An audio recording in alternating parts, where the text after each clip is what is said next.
मुख करोति वंचाल पंगु लगते गिरि मत कृपा वंदे परमानंद माधवम। नमस्कार बंधुओं, कैसे हैं आप सभी। उम्मीद करती हूँ आप सब बहुत अच्छे होंगे। जिन लोगों ने मेरे चैनल को सब्सक्राइब किया है, लाइक किया है, उन सब का बहुत बहुत हृदय तल की अनंत गहराइयों से आभार। और जिन लोगों ने अभी चैनल पे जो नहीं आए हैं, उन लोगों से भी मेरी यही अपेक्षा है, उम्मीद है और अनुरोध भी है कि कृपया मेरे चैनल को सब्सक्राइब करें, लाइक करें। आज जैसा आप सबको पता है कि विष्णु सहस्त्र नाम की हमारी जो सीरीज चल रही है, 464 नामों तक की चर्चा हम कर चुके हैं।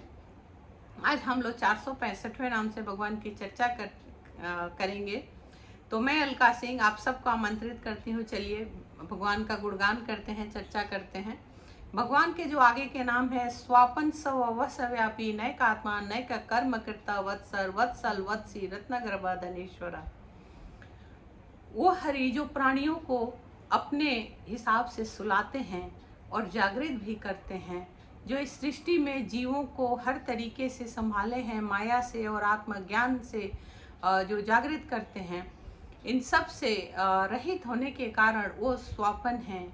और जगत की उत्पत्ति, स्थिति और लय के कारण होने से वही स्वतंत्र हैं, क्योंकि उनके ऊपर किसी और का कोई कमांड नहीं है।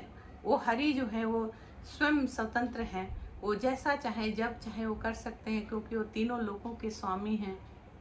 वही इस सृष्टि के पालन करता है, वही तीनों लोगों के स्वामी हैं, इसीलिए वह स्ववश भी हैं। और लय के कारण होने से स्वतंत्र हैं, इसीलिए स्ववश भी उनको कहा जाता है। ये दोनों बातें हैं। आकाश के समान जो सर्वव्यापी होने से व्यापी हैं, इसीलिए शास्त्र कहता है कि आकाश के समान वो परमात्मा सर्वगत और नित्य है। क्योंकि वो परमात्मा जो है वो अनंत है, वो अविनाशी है।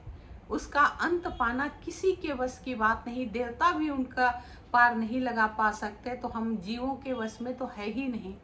क्योंकि हम जीव जो है, हमारा जो इस धरा पर जन्म हुआ है, इसी कारण हुआ है कि हम कितना सत्य अपने कर्मों को सुधार सकें, कितना प्रभु का गुणगान कर सकें, किस तरीके से हम हरि को एक क्षण भी ना भूलें। तो जीव होने का पहला कर्तव्य यही है, क्योंकि हम सब के पहले जो पिता हैं वो हरि हैं, वो परमात्मा जो हम सबके जन्मदाता हैं, जो इस धरती पर धरा पर जो जन्म देने वाले पिता हैं, वो पिता तो सेकंड में आते हैं। प्रथम पिता वही है जो जगत पिता है।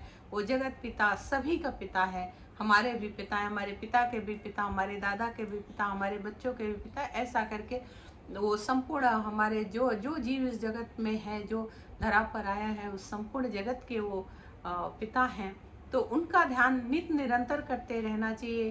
कहते हैं कि जो अपना नित्य कर्म जो है आप करते रहिए, आप जो भी काम करते हैं करते रहिए, लेकिन जो ये आपकी श्वास है, ये जैसे चलती है, उस श्वास के अंदर एक ताल बिठाइए कि वो श्वास जब भी आप लें उसमें हरि का स्मरण हो, हरि का आभास हो। वो अंतर मन से ही, मुंह से बोलने की भी जरूरत नहीं है, उस अंतर मन से वो हरि सदैव वो निकलते रहें। क्योंकि जो हरि है, अगर हम उसमें रम गए तो फिर दुनिया जो होती है वो सब सेकेंडरी हो जाता है। कभी रम के देखिएगा, कुछ लोग जो रमे हैं, जो संत महात्मा हैं, तो ऐसा ही सुनने को मिलता है कि फिर वो हर क्रियाकलाप करते हुए भी वो हरि का ही स्मरण करते रहते हैं। वो जो प्रभु है, वो जगत की जो उत्पत्ति उन्होंने किया है, और वही नैमित्तिक शक्तियों को प्रकट करने वाले विभूतियों के द्वारा भिन्न भिन्न प्रकार से स्थित हैं, इसीलिए वो नैकात्मा भी हैं। इस सृष्टि की उत्पत्ति, संपत्ति, उन्नति और विपत्ति भी वही है। ये तो समझने का फेर है। इस दुनिया में तो अक्सर होता है कि जब अच्छा हुआ तो मैंने किया, तब लोग परमात्मा को भूल जाते हैं। और जब भी कुछ आपके जीवन में बुरा होता है तो आप तुरंत ब्लेम करते हैं कि अरे परमात्मा ने ऐसा किया, भगवान ने ऐसा क्यों किया। तो जब अच्छा का श्रेय आप खुद को दे रहे हैं, तो बुरे का श्रेय भगवान को कैसे? ये तो तब लागू होता है जो आप जो कुछ भी करते हैं वो भगवान को स्मरण करके, भगवान को समर्पित करके करें। यदि हर चीज आप सुबह उठते हैं और भगवान को अपना दिन समर्पित कर दें, हे प्रभु तुम्हारी जैसी मर्जी, जैसे चलान तुम चाहो वैसे मैं चलने को तैयार हूँ, मुझे मार्ग दिखाओ, तब तो आप कह सकते हैं कि वो बुरे का भी वो है। लेकिन यदि आपने अच्छे का श्रेय खुद लिया है तो बुरे का श्रेय भी आपको स्वयं को जाता है। जबकि समझने का यहाँ फेर है कि वो जो हरि है वही सबका जो मालिक है वो वही है। वही जैसे हमें मनुष्य के जीव को रास्ता दिखाता है वैसे ही हम चलते हैं। हम जो अच्छा करते हैं, जो बुरा करते हैं, वो सब कुछ वो हरि ही दिखाता है। इसीलिए कहते हैं सोच अच्छी रखनी चाहिए, क्योंकि जब हम सत्य मार्ग पर चलेंगे, सत्य कर्म करेंगे, सत्य वचन बोलेंगे, सत्यता के साथ रहेंगे, सात्विकता के साथ रहेंगे, तो हमारा जो अंतःकरण है वो स्वयं ही शुद्ध होता चला जाएगा। और जब वो शुद्ध होता चला जाएगा, जब हमारे हर श्वास में हरि हरि निकल रहा है, तो हर क्षण हरि हमारे साथ है, तो कहीं भी हमें गलत नहीं करने देंगे। जीव चाहकर भी कहीं गलत प्रपंच में नहीं फंसेगा, गलत वो कर ही नहीं सकता, क्योंकि उसे एक भय है, एक डर है कि मेरे परमात्मा को बुरा लगेगा, मैं नहीं कर सकता, कर सकती। लेकिन वहीं पे आपको बैलेंस अपने आप बनाना है। अगर आपने बुरा सोचने लगे, आपके अंदर अगर किसी को देखकर बुरे ख्यालात आते हैं, आपके अंदर अगर किसी को देखकर बुरी सोच है, आपके अंदर ईर्ष्या, जलन, द्वेष है, लोभ है, माया है, तो इसमें आप ऐसा प्रपंचों में फंसेंगे कि वो फिर आपकी ऊर्जा उसी असत्य की तरफ लग जाएगी, उसी असत्य में आप रम के रह जाएंगे। और फिर परमात्मा उसी, वो जो एनर्जी है शरीर की, जो परमात्मा की एनर्जी, तो आप जैसे कर्म करेंगे उसी तरफ, उसी दिशा में वो एनर्जी बढ़ जाएगी। तो इसीलिए शास्त्र कहता है कि आप परमात्मा को समर्पित करके चलें। आपके जीवन में जो कुछ भी है वो आप परमात्मा को अर्पण करें, समर्पित करें। अपना मन भी परमात्मा के चरणों में अर्पण कर कर ही चलें, क्योंकि वही नैक कर्म कृत है, वही सबको पार लगाता है। इस लोक से और परलोक से आना, इंसान के रूप में जन्म होना, वो भेजता भी है, और अंत में वो पार भी लगा देता है, वहां तक पहुंचा भी देता है। तो वही वो परमात्मा है, और वही जो नैक कर्म करते है, और सब कुछ उसी परमात्मा में बसा हुआ है। इसीलिए वही वत्सर भी है, क्योंकि जो कुछ भी है सब कुछ उसी का है, सब कुछ उसी में है। जो हम हैं, आप हैं, सभी हैं, ये जो इस सृष्टि है, जो धरा की जो भी चीजें हैं, तो सब कुछ उसी में है, सब उसी में ही है, उसी के ही एक एक किरणें हैं। ये सब जो कुछ भी संसार में दिखता है, वो परमात्मा जो है अपने भक्तों पर अपनी असीम कृपा सदैव करते रहते हैं।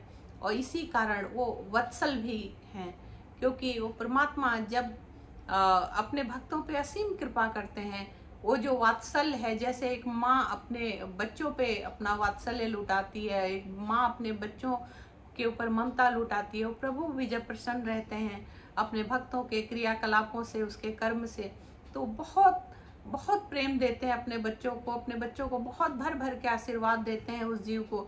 इसीलिए वो परमात्मा वत्सल है, वो स्वयं हर क्षण आनंद में रहते हैं, मुस्कुराते रहते हैं, मन मन मुस्कुराते हुए लेटे रहते हैं शेषनाग की सैया पर। वह जो प्रभु हैं, और जो उन उत्पत्ति और पालन करने के कारण हैं, वही वत्सी भी हैं। जगत पिता होने के कारण इस सृष्टि के जो हम सभी जीव हैं, जो कुछ भी जीव है इस सृष्टि पे, वो सब उन्हीं की प्रजा है, जिनके अंदर हिरण्यगर्भ है, यानी रत्नों का जो समुद्र है, इसलिए वो रत्न गर्भ भी हैं। और जो कुछ इस लोक में ऐश्वर्य रूपी धन है, उन सभी धनों का, ऐश्वर्यों का जो स्वामी है, वही वो धनेश्वर भी है। इस जीवन, इस दुनिया में भी जो लोग सत्य के मार्ग पर चलकर, और जो धनवान हैं, जिनके पास हर सुख सुविधा है, जो बहुत रईस हैं, जो बहुत पैसे वाले हैं, बहुत जिनके पास धन है, फिर भी वो सात्विकता के रास्ते पे चल रहे हैं, वो धर्म को कभी नहीं छोड़ते हैं, वो धर्म को साथ लेकर धर्म के साथ ही चलते हैं। तो देखिए वो कितने ऐश्वर्य से भरे हुए हैं, कितने धनाढ्य हर तरफ से भरे हुए हैं। तो वो परमात्मा की ही कृपा है। जब तक उस प्रभु की कृपा नहीं होती है, कुछ भी इस जीवन में हासिल नहीं होता। यही शास्त्र हम लोगों को बार बार कहता है। प्रभु के आगे के जो नाम है, धर्म गुप्ता, धर्म करता, धर्मी सत असत, क्षण अक्षरम अभिज्ञाता, सहस्रांशु विधिता कृत लक्षणम। जो धर्म का सदैव रक्षण करते हैं, रक्षा करते हैं, वही धर्मगुप्त हैं। इसलिए गीता जी में अर्जुन संवाद में एक जगह आता भी है कि यदा यदा ही धर्मस्य ग्लानिर्भवति भारत अव्युत्थानं धर्मस्य तदात्मानं सृजाम्यहम् परित्राणाय साधूनां विनाशाय च दुष्कृतं धर्म संस्थापनार्थाय स्वं भवामि युगे युगे। वो जो प्रभु हैं, जब जब इस धरा पर अत्याचार बढ़ता है, जब जब इस धरा पर बुराइयां बढ़ जाती हैं, असत्यता बढ़ जाती है, तब वो प्रभु इस धरा पर धर्म संस्थापना करने आते हैं, धर्म की स्थापना करने आते हैं। इसलिए वो जो प्रभु हैं वही क्योंकि उनके अलावा कोई कर नहीं सकता, वो प्रभु ही हैं जो जब भी जरूरत पड़ती है, जब भी उनको जब भी बुराइयों का, राक्षसों का, उपद्रवियों का बहुत ज़्यादा जब प्रभाव होता है, तब वो प्रभु ही आते हैं जो धर्म की संस्थापना करते हैं, स्थापना करते हैं। इसीलिए वो धर्मगुप्त भी हैं, धर्मों को सदैव धारण करते हैं, इसलिए धर्मी हैं। सत्य स्वरूप पर ब्रह्मा भी वही हैं, सत्य और असत्य जो है वो भी सब वही हैं।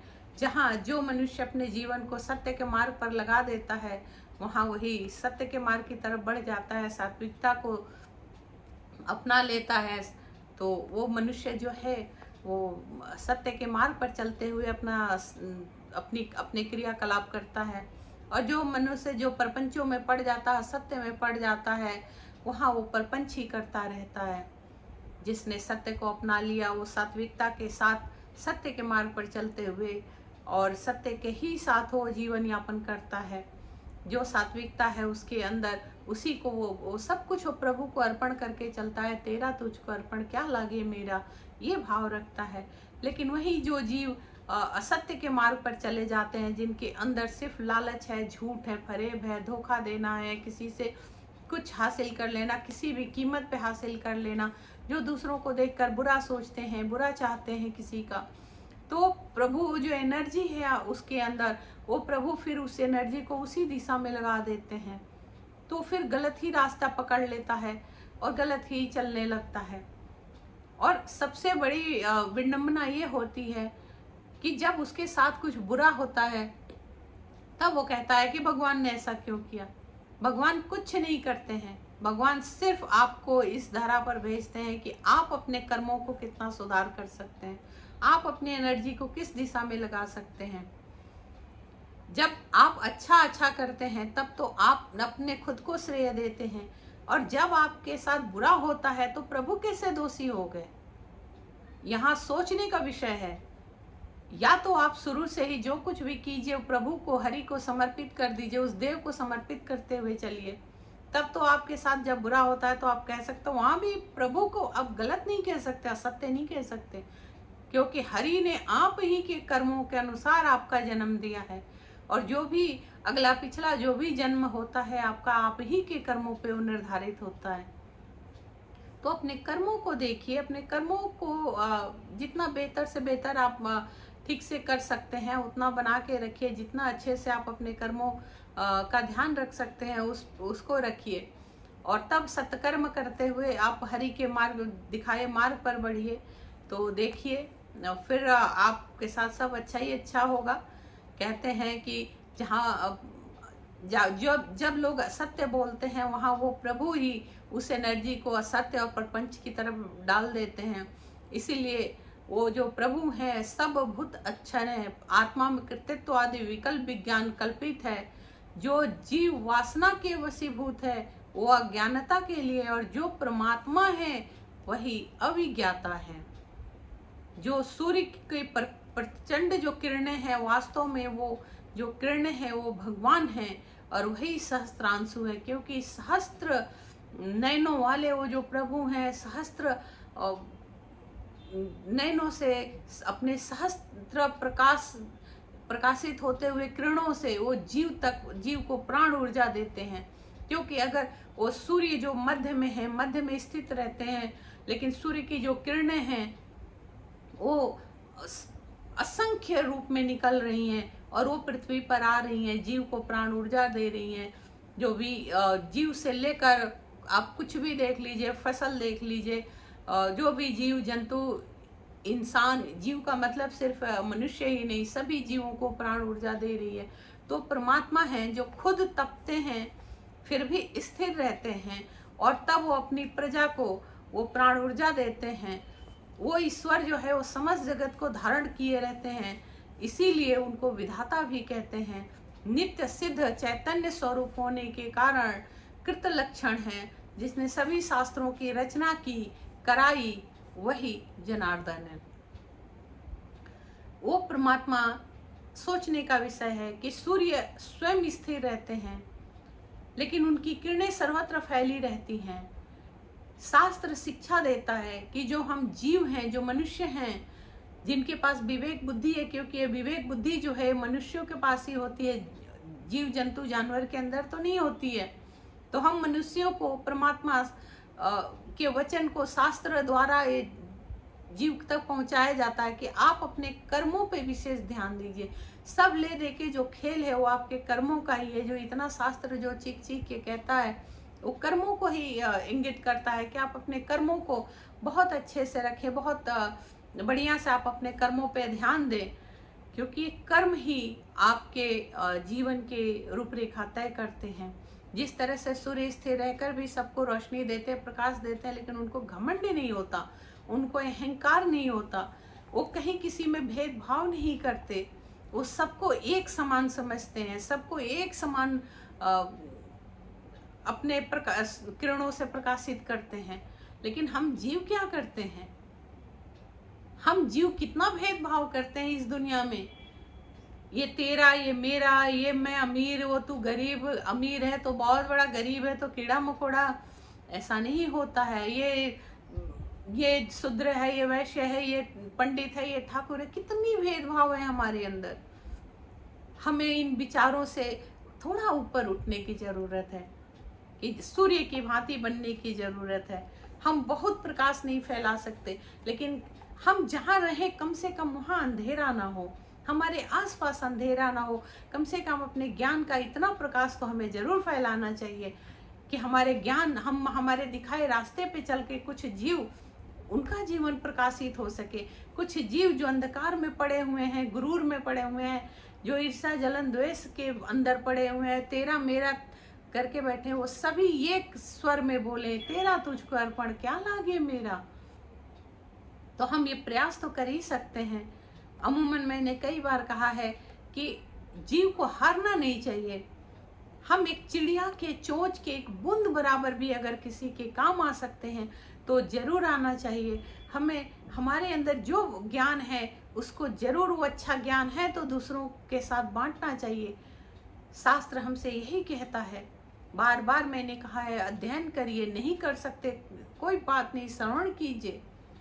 जैसे शब्द आपके कानों में पड़ेंगे वैसे ही आपकी बुद्धि विकसित होती है, उसी दिशा में आपकी एनर्जी काम करने लगती है।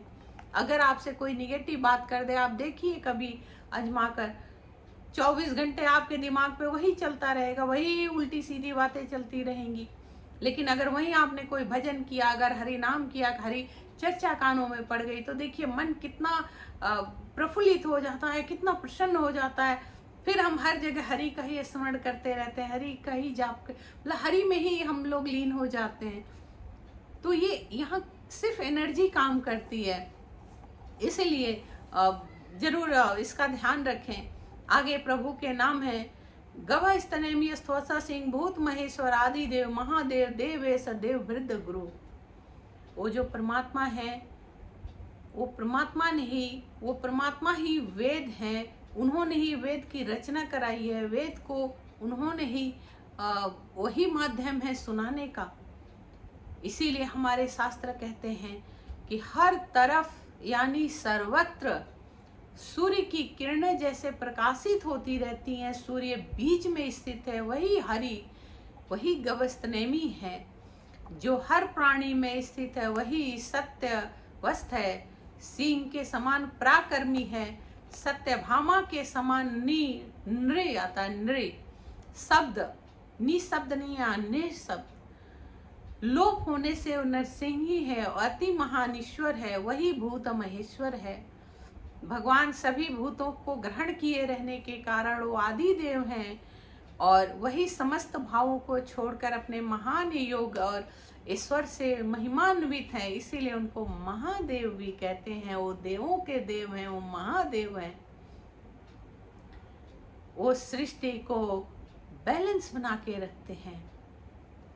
वो महादेव, मैंने स्टार्टिंग की वीडियो में एक वीडियो बनाई है इसके ऊपर, आप में से कितने लोगों ने उसको देखा सुना मैं नहीं जानती, लेकिन जिन्होंने नहीं देखा होगा कृपया उस वीडियो को आप लोग जरूर देखिएगा। उसमें मैंने विस्तार पूर्वक बताया है कि महादेव सदैव मिडिल में ही, मध्य में ही त्रिशूल क्यों पकड़े रहते हैं, क्योंकि वो जो मध्य है, जो निचला सिरा है, वो नीचे का भाग है, नीचे का तल है, जो ऊपरी सिरा है वो ऊपरी भाग है, मध्य में हम लोग हैं, तो मध्य में भगवान ने पकड़ा हुआ है, क्योंकि वो तीनों लोकों के स्वामी, वो त्रिलोकी जो हैं, उन्होंने बैलेंस बना के रखा हुआ है, संतुलन बना के रखा हुआ है।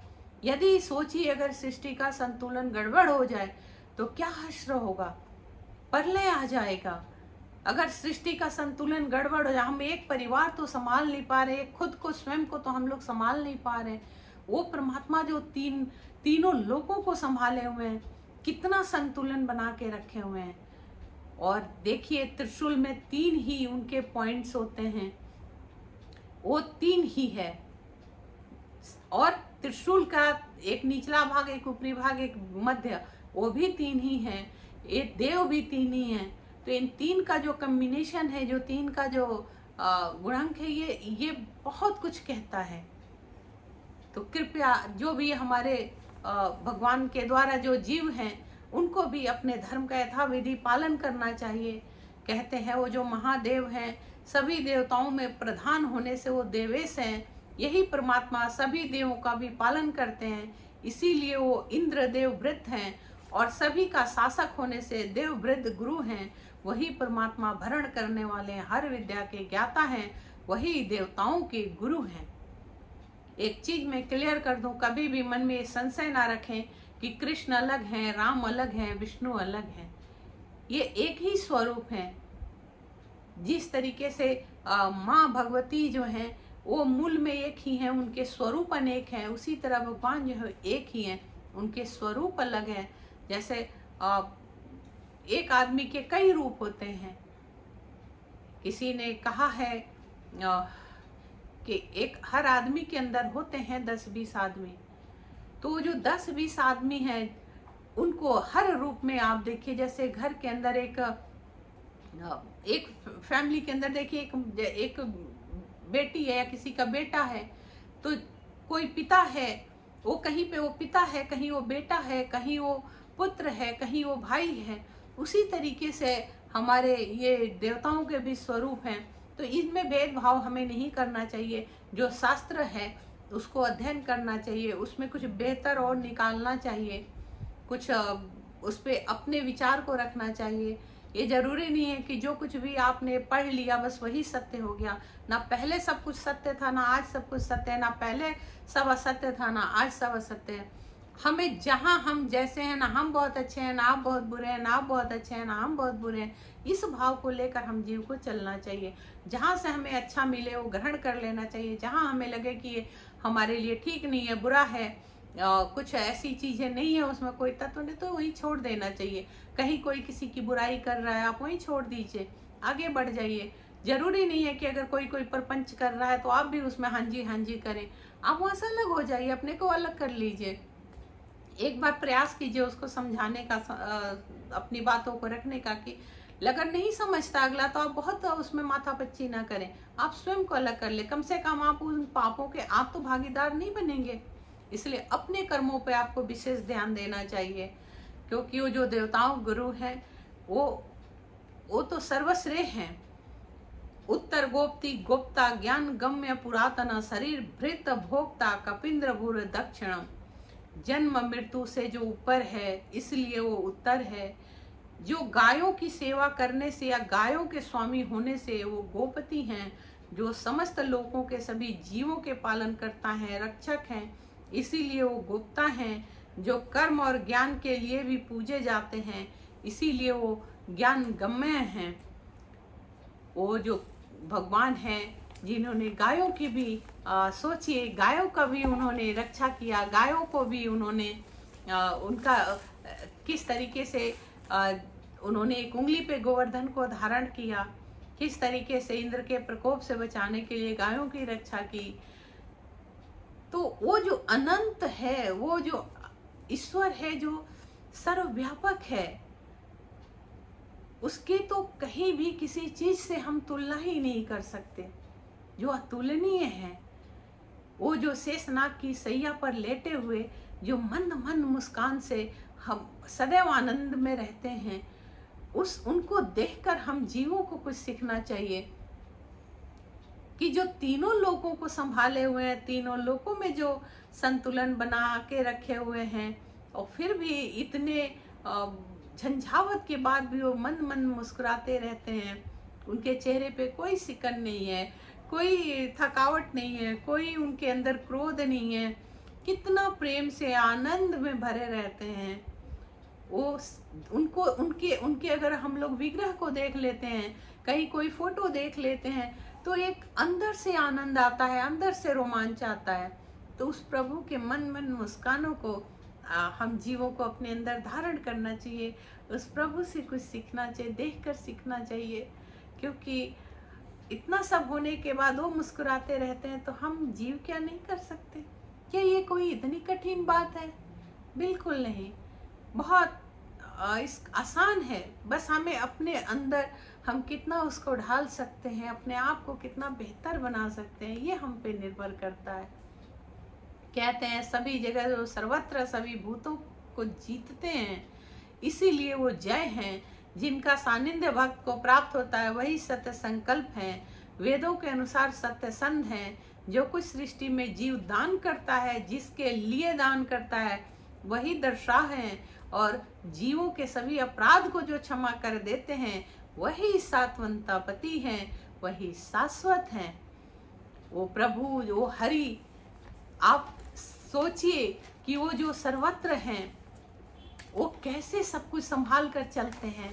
वो परमात्मा जो कुछ भी हम जीव करता है वो सब कुछ वो उन्हीं को प्राप्त होता है। हम किसी देव की पूजा करें, किसी रूप में करें, जाता सब कुछ उन्हीं के पास है, मिलता सब कुछ उन्हीं को है।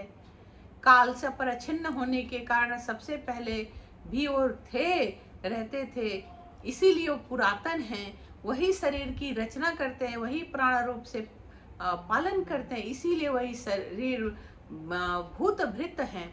पालन करने के होने से वो भोक्ता भी हैं, वही आनंद का भोग करते हैं और कराते हैं। जो कुछ भी जैसे अभी हमने चर्चा किया थोड़ी देर पहले कि संसार में जो ईश्वर है, जो भोग है, वो धन धान्य जो देते हैं, जो देने वाले हैं, वो सब हरि हैं। जब इंसान जो भी सात्विकता के मार्ग पर चलता है, सत्य के मार्ग को अपनाता है, सत्य कार्य करके जो कमाता है, धन इकट्ठा करता है, वो देने वाले भी वो हरि हैं। वही ईश्वर के देवता हैं, वही ईश्वर देते हैं। इस जगत में सोचिए कितने लोग हैं जिनको खुद नहीं पता कि उनके पास कितनी अकुत संपदा है, जिनको खुद नहीं पता कि कहाँ उनका क्या क्या है, वो कहाँ से आया, क्योंकि उस परमात्मा की उन पे विशेष कृपा हुई। कहीं ना कहीं उनका पिछला जीवन भी बहुत अच्छे कर्मों का रहा, और ये जीवन भी उनका बहुत अच्छे कर्मों का है। तभी वो परमात्मा उस जीव को उस लायक देते हैं, क्योंकि परमात्मा देते भी उसी को हैं जो संभालने के योग्य होता है। अगर आप जिसको बुद्धि नहीं है, अक्ल नहीं है, उसको परमात्मा बहुत सारा धन दे दें तो संभाल ही नहीं पाएगा, वो समझ ही नहीं पाएगा। वो शराब पिएगा, वो जुआ खेलेगा, बाकी जो अव्यसन है उसमें वो लगा देगा। उसको पता ही नहीं इस धन का मुझे करना क्या है, कैसे उपयोग करें, कैसे दूसरों को इसका लाभ पहुंचाएं। तो भगवान देते भी उसी को हैं जिसको बुद्धि है, जिसको ज्ञान है। और सबको सब कुछ नहीं मिलता, किसी को धन धान्य मिलता है, उसको जरूरी नहीं कि उसको ज्ञान भी शास्त्रों का ज्ञान मिले। ज्ञान अपनी जगह, बुद्धि अपनी जगह है। जिसके पास बुद्धि है उसको वो सब मिलता है, ताकि वो मैनेजमेंट जिसके पास है, जो मैनेज कर सके। तो इन सब चीज़ों को ध्यान रखकर बार बार मेरा यही कहना है कि हम जीवों को भी शास्त्र का अध्ययन करना चाहिए। नहीं कर सकते, सुनिए और सुनकर ही उस पे अपने आचरण को उसी तरीके से बदलिए। क्योंकि कहते हैं जो शरीर की रचना करते हैं वही प्राण रूप से पालन करते हैं, इसलिए वही शरीर भूतभृत हैं और पालन करने के होने से वो भोगता भी हैं।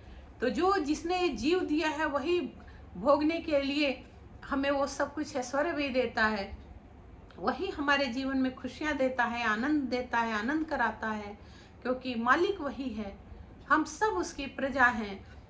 और ये जो कहते हैं अभी तक जो हम लोगों ने चर्चा की, ये 500 नामों की चर्चा कर ली।